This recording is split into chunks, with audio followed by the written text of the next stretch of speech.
Tak kenal maka tak sayang, maka dari itu izinkan kami memperkenalkan diri kami terlebih dahulu.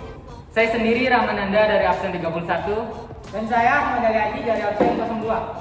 Kami dari kelompok pertama ingin mempresentasikan tugas kami tentang sistem endokrin.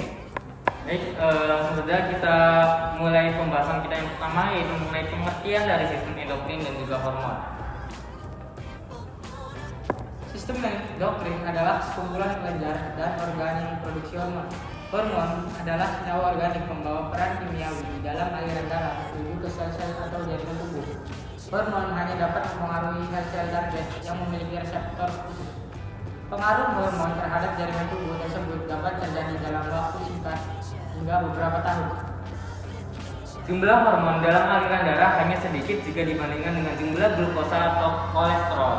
Dalam sistem endokrin, pankreas menghasilkan hormon insulin dan glukagon.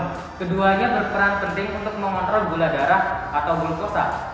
Hormon yang berada di pankreas hanya ada satu, yaitu insulin. Hormon ini dibuat dalam pankreas yang dikenal sebagai sel beta. Sel ini membentuk sekitar 75% sel pankreas tanpa adanya insulin yang cukup. Kadar gula dalam darah bisa meningkat dan menyebabkan penyakit diabetes. Baik, selanjutnya kita mulai pembahasan yang kedua, yaitu mengenai fungsi dari sistem endokrin. Secara umum, sistem endokrin bertanggung jawab untuk mengatur fungsi tubuh melalui pelepasan hormon. Sistem endokrin berinteraksi dengan sistem saraf, berfungsi mengatur aktivitas tubuh seperti metabolisme dan homeostatis. Misalnya perkembangan seksual, siklus reproduksi, dan siklus tidur. Fungsi kelenjar endokrin adalah membuat bahan kimia yang disebut hormon dan meneruskannya langsung ke aliran darah. Sementara hormon eksokrin adalah kelenjar yang mengeluarkan zat, elektrolit, protein, atau enzim.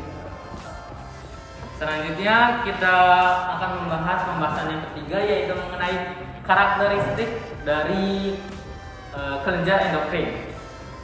Kelenjar endokrin memiliki beberapa karakteristik, seperti merupakan kelenjar butuh karena tidak memiliki saluran atau ductus dan mengekspresikannya hormon langsung ke dalam cairan di sekitar sel-sel. Pada umumnya, ekskresi lebih dari satu jenis hormon kecuali kelenjar paratiroid yang hanya mengekspresikan hormon paratiroid.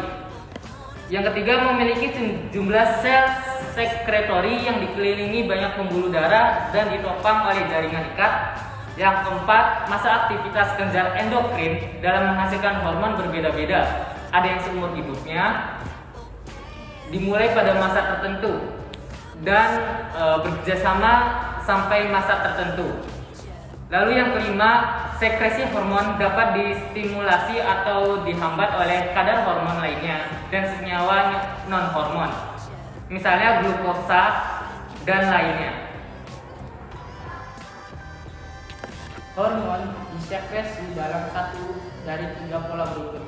Yang pertama, sekresi diurnal adalah pola yang unik dan turun dalam episode 24 jam. Kortisol adalah contoh hormon diurnal.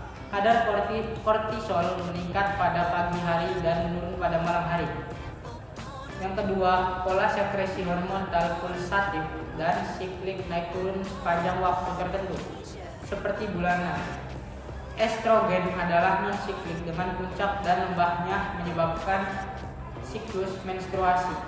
Yang ketiga, tipe sekresi hormonal. Yang ketiga adalah variabel dan tergantung pada kadar suhu berat lainnya.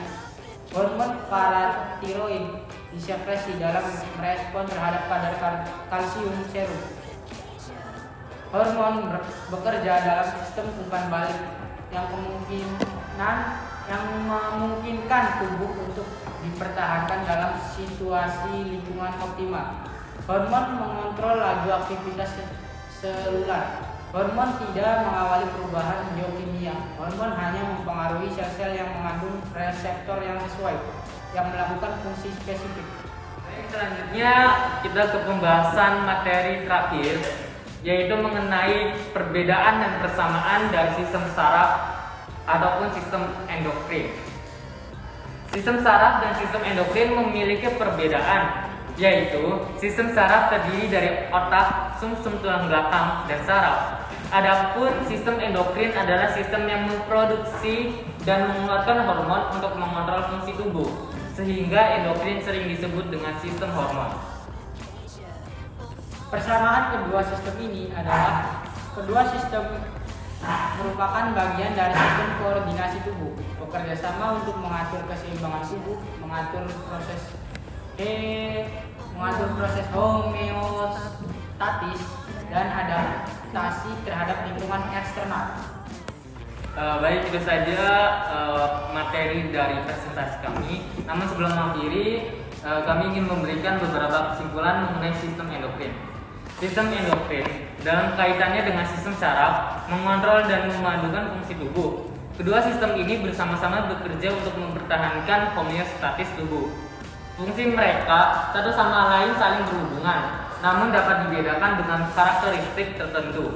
Sistem endokrin memiliki fungsi untuk mempertahankan homeostatis, membantu mengekspresikan hormon-hormon yang bekerja dalam sistem persyarafan, pengaturan tubuh, dan perkembangan dan kontrol perkembangan seksual dan reproduksi.